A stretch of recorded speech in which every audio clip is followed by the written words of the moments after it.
निशा रूही कपड़े देख रहे थे तभी रोहन का फोन रिंग करता है। रोहन निशा से कहता है, भाभी आप दोनों कपड़े देखिए, मैं कॉल अटेंड करके आता हूँ। निशा कहती है ठीक है। रोहन कॉल अटेंड करने के लिए स्टोर से बाहर चला जाता है।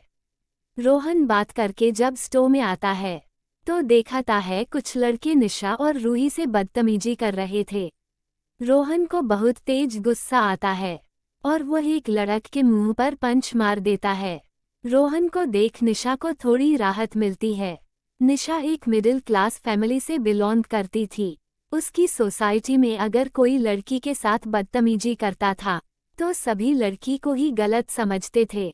निशा को भी इसी बात पर डर था कि अगर घर में किसी को इस बारे में पता चल गया तो सब उसको ही गलत समझेगी, क्योंकि वह तो रोहन और रूही दोनों से ही बड़ी है। तो फिर क्यों उसने उन्हें नहीं रोका। रोहन लड़कों को मारने वाला था कि निशा रोहन को कहती है, नहीं रोहन प्लीज चलो हम चलते हैं, हमें शॉपिंग नहीं करनी, प्लीज तुम लड़ाई मत करो। रोहन निशा से कहता है, नहीं भाभी रुकिए मैं बताता हूँ कि बदतमीजी किसे कहते हैं। निशा कहती है, नहीं रोहन प्लीज चलो।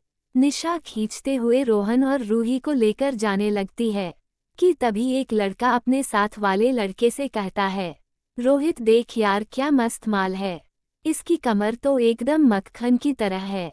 लड़के की इतनी अश्लील बातें सुन निशा रोने लगती है और खुद को साड़ी से सही से कवर करने लगती है।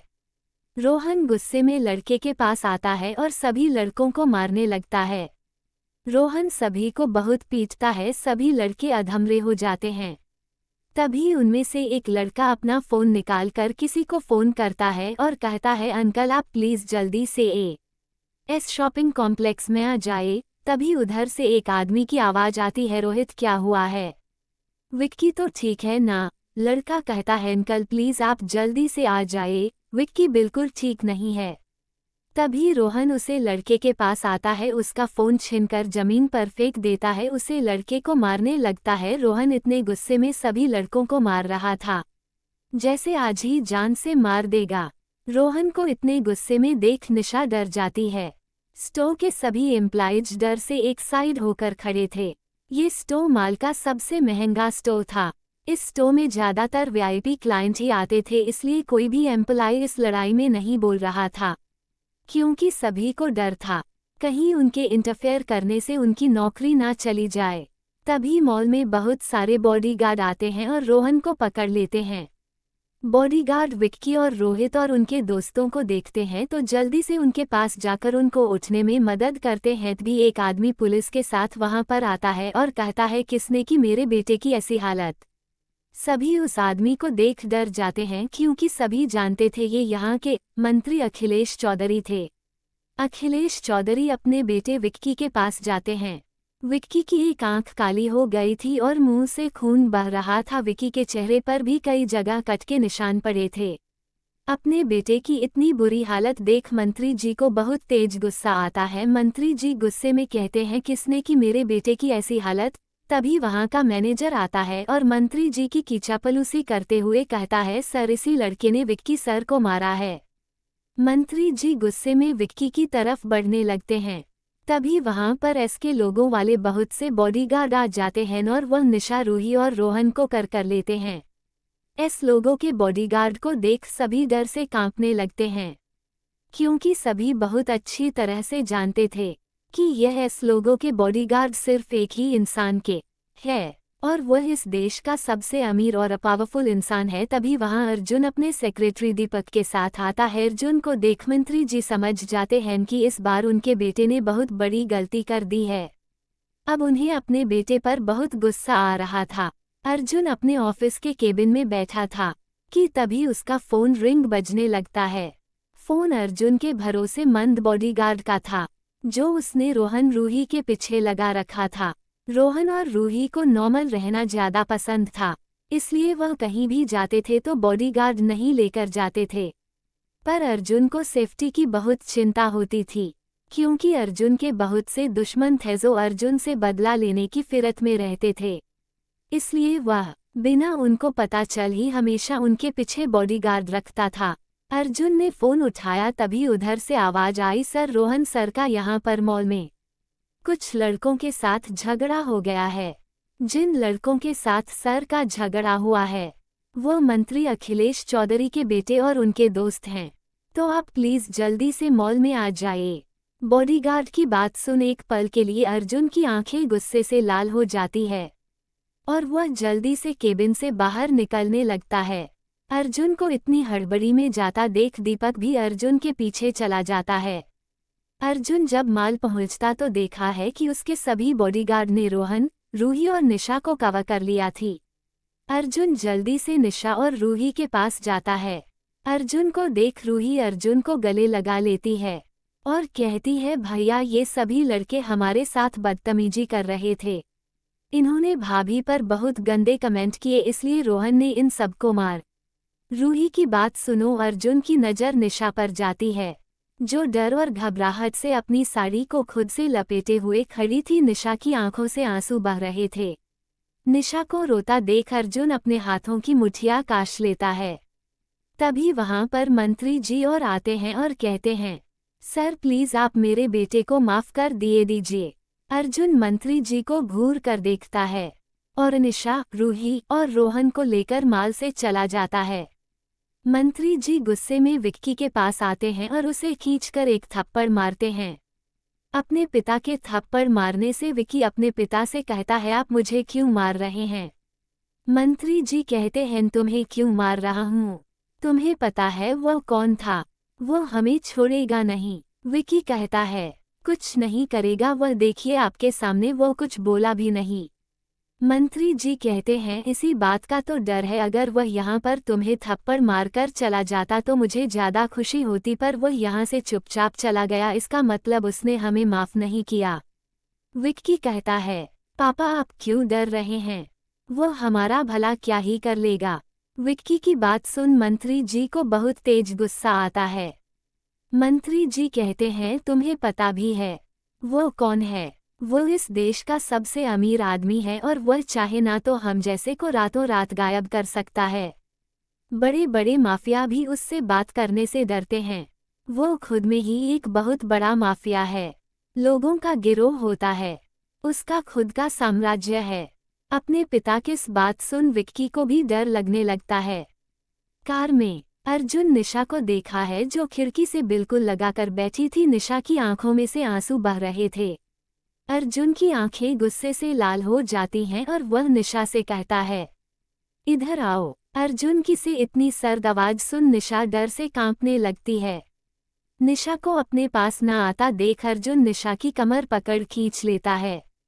अर्जुन के ऐसे खींचने से निशा सीधा अर्जुन की गोद में गिरती है। अर्जुन निशा को सही से अपने गोद में एडजस्ट कर बिठा लेता है और निशा से कहता है, क्या हुआ, तुम रो क्यों रही हो? निशा अर्जुन की बात सुन डर जाती और कहती है, मैंने कुछ नहीं किया, मेरी इसमें कोई गलती नहीं है, आप प्लीज इसकी सजा मुझे मत दीजिएगा। निशा की बात सुन अर्जुन कंफ्यूज नजरों से निशा को देखने लगता है और कहता है, मैं तुम्हें क्यों सजा दूंगा? निशा कहती है, क्योंकि एक बार मैं अपने बुआ जी के घर गई थी तो मैं और ऋतु दीदी बाजार गए थे।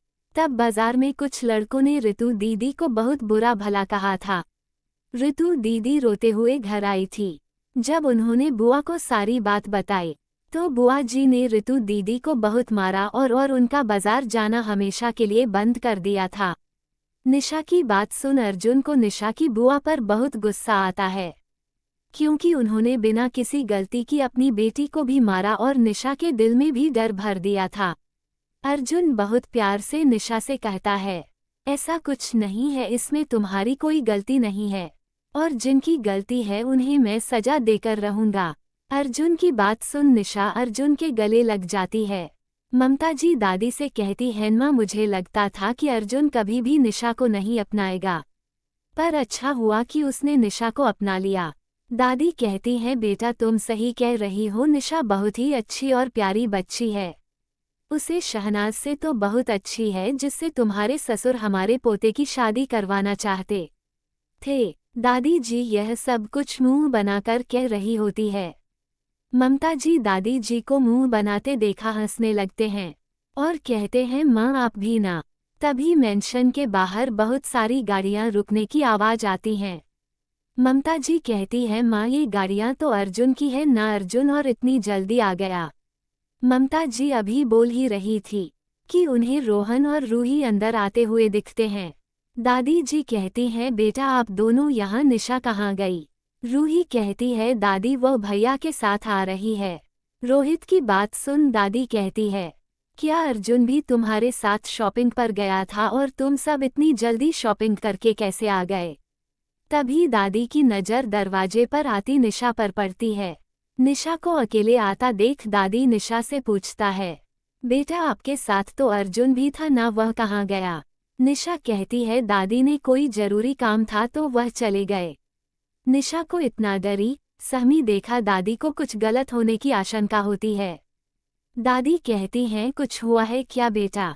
ममता जी भी कहती हैं, हाँ मुझे भी ऐसे कुछ लग रहा है, क्योंकि यह अभी थोड़ी देर पहले ही तो शॉपिंग के लिए निकले थे और इन्होंने कुछ खरीद भी नहीं और इतनी जल्दी आ गए, क्या हुआ है बताओ? रोहन दादी और ममता जी को शॉपिंग मॉल में हुई सारी बात बताता है। दादी और ममता जी का मंत्री और उसके बेटे पर बहुत गुस्सा आता है और वह निशात कहते हैं, बेटे तुम्हें डरने की जरूरत नहीं है, तुमने कुछ गलत नहीं किया, तुम दोनों जाओ, जाकर अपने कमरे में आराम करो। क्रिश का ऑफिस। क्रिश एक क्रिमिनल लॉयर है। इसका एक बहुत बड़ा लॉ फॉर्म है। क्रिश दुनिया का सबसे बेस्ट क्रिमिनल लॉयर है। क्रिश अपने ऑफिस में बैठा किसी केस की फाइल स्टडी कर रहा था कि तभी सामने रखा फोन बजने लगता है। क्रिश फोन उठाता है तो सामने से एक आदमी आज मॉल में हुई सारी घटनाओं के बारे में बताने लगता है। आदमी की बात सुन किसको बहुत गुस्सा आता है और वो ऑफिस से जल्दी निकल जाता है। जंगल के बीच में एक बड़ी सी हवेली जो किसी भूतिया खंडहर की तरह दिख रही थी। बाहर से देखने भर से ही किसी का दिल धड़कना बंद हो जाए, पर इसके अंदर का माहौल और भी खतरनाक था। हवेली के चारों तरफ एस लोगों वाले बॉडीगार्ड फैले हुए थे। सभी बॉडीगार्ड के हाथ में बड़ी बड़ी गन थी। तभी वहां पर कई सारी गाड़ियां आकर रुकती हैं और बॉडीगार्ड जल्दी से उतरकर गाड़ी के पीछे वाला दरवाजा खोलते हैं। अर्जुन अपनी लाल आंखों के साथ गाड़ी से बाहर आता है और लंबे लंबे कदम लेकर हवेली के अंदर की तरफ चल जाता है। अर्जुन एक कमरे के अंदर बने रास्ते से सीधा तहखाने के अंदर चला जाता है। तहखाना के अंदर का माहौल बहुत खौफनाक था। 5 लड़कों को जंजीर में बांधकर कपड़े उतारकर चाबुक से मर जा रहा था। लड़कों को चीखें तहखाने में गूंज रही थी। एक आदमी को पकड़कर खड़ा किया गया था। आदमी बार बार बॉडीगार्ड से लड़कों को छोड़ने की विनती कर रहा था, पर बॉडीगार्ड को जैसे कोई फर्क ही ना पड़ रहा हो। तभी वहां किसी के भारी कदमों की आवाज सुनाई देती है। अर्जुन रोब से चलते हुए आता है और लड़के के सामने रखी चेयर पर बैठ जाता है। अर्जुन को देखा सारे बॉडीगार्ड अपना सर झुका लेते हैं। तभी पीछे से एक लड़का बोलता है, अरे वह अर्जुन देखो तो, मंत्री जी भी यहाँ है। क्रिश की बात सुन अर्जुन मंत्री जी की तरफ देखा है। मंत्री जी बार बार बॉडीगार्ड से छुटने के लिए छटपटा रहे थे। अर्जुन बॉडीगार्ड को इशारा करता है। अर्जुन का इशारा मिलता ही बॉडीगार्ड मंत्री जी को छोड़ देता है। मंत्री घुटनों के बल बैठकर अर्जुन के सामने हाथ जोड़कर कहता है, सर प्लीज आप मेरे बेटे को छोड़ दीजिए, उससे गलती होगी, उसे नहीं पता था कि वह आपकी पत्नी है। मैं अपने बेटे को बहुत दूर भेज दूंगा, या फिर आप चाहे तो उसे पुलिस में भी दे सकते हैं। मैं कुछ नहीं करूंगा, प्लीज सर उसे माफ कर दीजिए। मंत्री जी की बात सुन अर्जुन अपनी सर्द आवाज में कहता है, ठीक है मैं तुम्हारे बेटे को छोड़ दूंगा, पर उसके बाद तुम अपने मंत्री पद से इस्तीफा दे दोगे। अगर तुम्हें मंजूर है तो बोलो, मैं अभी छोड़ देता हूँ। अर्जुन की बात सुन क्रिश और सभी बॉडीगार्ड कुछ पल के लिए हैरान हो जाते हैं, क्योंकि अर्जुन कभी किसी को छोड़ता नहीं था। जो भी इस तहखाना में आता था वह अपने मौत के साथ ही बाहर जाता था, पर कोई अर्जुन के फैसले के खिलाफ नहीं जा सकता था, इसलिए कोई कुछ नहीं बोलता। क्रिश को अपने भाई के हर फैसले पर भरोसा था, इसलिए वो कुछ नहीं कहता। अर्जुन की बात सुन मंत्री जी एक पल के लिए चुप हो जाते हैं, पर फिर वो अर्जुन की बात मान लेते हैं। अर्जुन अधीर से कहता है, अधीर छोड़ दो इन सभी को। बॉडीगार्ड मंत्री और लड़कों के आंख पर पट्टी बांधकर तहखाना से बाहर ले जाते हैं। उनके जाने के बाद कृषि अर्जुन से कहता है, अर्जुन तुमने उसे छोड़ क्यों दिया? अर्जुन कहता है, मॉल में जब लड़ाई हुई थी ना तो बहुत से लोगों ने रोहन और रूही को देखा था। मैं नहीं चाहता कि इन सभी की मौत की वजह से रोहन रूही पर कोई इफेक्ट पड़े, इसलिए कुछ दिन इस मामले को ठंडा होने दो, फिर तो वक्त हमारा ही है, जब दिल करेगा तब मार देंगे। अर्जुन की बात सुनकर कृष और अधीर दोनों खुश हो जाते हैं। अर्जुन का एक ही मकसद था, वह हर काम बहुत सफाई से करता था। अगर कभी कोई सुराग मिल भी जाता था तो कृष उसे कोर्ट के बाहर ही सॉल्व कर देता था।